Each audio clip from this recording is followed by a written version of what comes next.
Breathe into the shadows ये एक psychological crime drama series है जिसका सीजन 2 भी अब Amazon प्राइम पर रिलीज हो चुका है।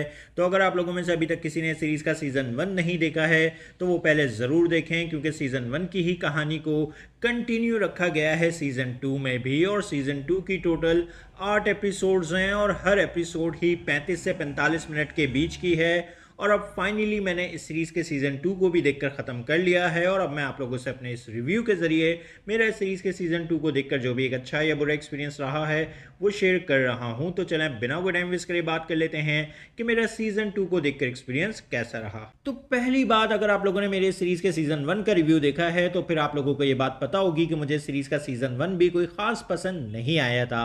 सीज़न 1 भी मेरे लिए बस एक टाइम पास एक्सपीरियंस था, इसीलिए मुझे सीज़न 2 को लेकर भी कोई ख़ास एक्सपेक्टेशंस नहीं थी। और अब जब मैंने इस सीरीज़ के सीज़न 2 को देख लिया है तो अफसोस की बात यह है कि सीज़न 2 भी मेरे लिए एक टाइम पास एक्सपीरियंस है।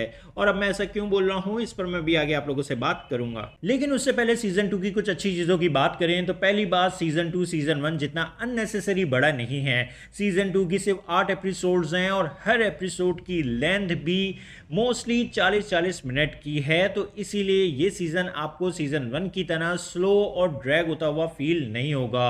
और ये सीज़न देखते हुए आप बीच बीच में कहीं बोर भी नहीं होंगे, क्योंकि चीज़ें एक अच्छे पेस में इस सीज़न में आगे बढ़ रही होती हैं और हर वक्त ही कुछ ना कुछ कहानी में ऐसा हो रहा होता है जिसकी वजह से आपका कंटिन्यूसली एक इंटरेस्ट कहानी में बना रहता है, जो कि एक अच्छी बात है। और आप खुद भी एज अ ऑडियंस ये जानना चाहेंगे कि अविनाश, जो अब तकरीबन 3 साल से एक साइकियाट्रिक वार्ड में कैद है, क्या वो अब ठीक हो गया है या अभी भी उसकी दूसरी पर्सनैलिटी जे उसके अंदर मौजूद है। और अगर जे उसके अंदर मौजूद है तो वो उस कैद से बाहर कैसे निकलेगा, और जिन बाकी 6 लोगों को वो मारना चाहता है वो 6 लोग कौन हैं और उनको जे कैसे और क्यों मारेगा, और क्या ऑफिसर कबीर जे को और मर्डर करने से पहले रोक पाएगा या नहीं।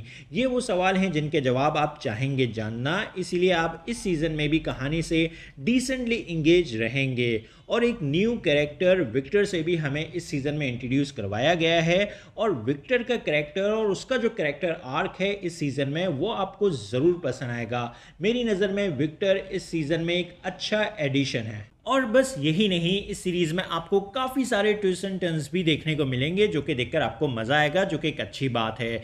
और बाकी एक्टर्स की परफॉर्मेंसेस भी ओवरऑल डिसेंट हैं, लेकिन नवीन कस्तूरी की आपको इस सीज़न में काफ़ी अच्छी परफॉर्मेंस देखने को मिलेगी। और जो शो का म्यूज़िक है, ओवरऑल प्रोडक्शन क्वालिटी है, वो सब कुछ अच्छा है। अब सीज़न 2 के वीक पॉइंट्स की बात करें तो पहली बात, कहानी में लॉजिक और बिलीवेबिलिटी के इश्यूज ज़रूर हैं। दूसरा, जितने भी किलिंग सीन्स हैं या जो प्लानिंग और एग्जीक्यूशन है उन किलिंग्स की, उनमें वो टेंशन, इंटेंसिटी, थ्रिल नहीं है जो होना चाहिए था। तीसरा, जितने भी पुराने कैरेक्टर्स हैं इस सीज़न में उनमें आपको कोई ख़ास ग्रोथ देखने को नहीं मिलेगी। यहाँ तक कि जो ऑफिसर कबीर का कैरेक्टर है उसके कैरेक्टर की ज़ीरो ग्रोथ है इस सीज़न में। तो जब कैरेक्टर्स में ही ग्रोथ नहीं है तो फिर हमारा एज अ ऑडियंस जो इमोशनल इन्वेस्टमेंट है वो भी इस सीज़न में ग्रो नहीं हो पाता है, जो कि काफ़ी डिसअपॉइंटिंग है। और अब मैं आखिर में बात करना चाहूँगा अभिषेक की परफॉर्मेंस की, क्योंकि जो रोल उन्होंने इस सीरीज़ के अंदर निभाया है, इस रोल में वो अपनी एक्टिंग स्किल्स को बहुत अच्छे से दुनिया के सामने रख सकते थे।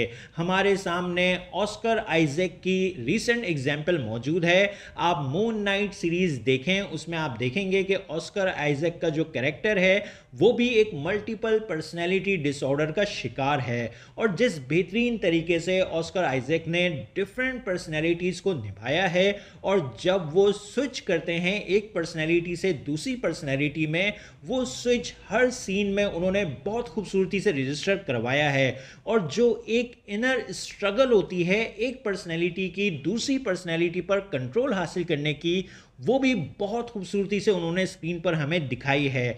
वैसा सब कुछ हमें इस सीरीज़ में उतना अच्छे से देखने को नहीं मिला, जबकि अभिषेक भी अपनी एक्टिंग स्किल्स को इस सीरीज़ में बहुत अच्छे से हमें दिखा सकते थे। अभी मुझे अभिषेक की परफॉर्मेंस बस ठीक ठाक सी लगी, और इसमें अभिषेक का भी पूरा कसूर नहीं है। ये काम राइटर्स और डायरेक्टर का होता है कि वो कैरेक्टर्स को इस तरह से लिखें और क्रिएट करें कि फिर एक्टर अपनी स्किल्स का खुलकर यूज़ कर सके। खैर, इस तरह के कुछ इश्यूज होने के बावजूद भी मैं सीजन 2 को रेट करूंगा 7 आउट ऑफ 10 और आप लोगों से बस इतना ही कहूंगा कि अगर आप लोगों को इस सीरीज का सीजन 1 पसंद आया था तो फिर आप सीजन 2 भी अब देखकर अपना एक अच्छा टाइम पास कर सकते हैं। और हाँ, अभी सीजन 2 में कहानी कंप्लीट नहीं हुई है, इस सीरीज का सीजन 3 भी आएगा। तो आप लोगों को इस सीरीज का सीजन 2 कैसा लगा अपने ओपिनियन कमेंट बॉक्स में जरूर दें। मेरी वीडियो पसंद आई तो लाइक करें और चैनल को सब्सक्राइब करना मत भूलें। फिर मिलते हैं किसी और वीडियो में। शुक्रिया।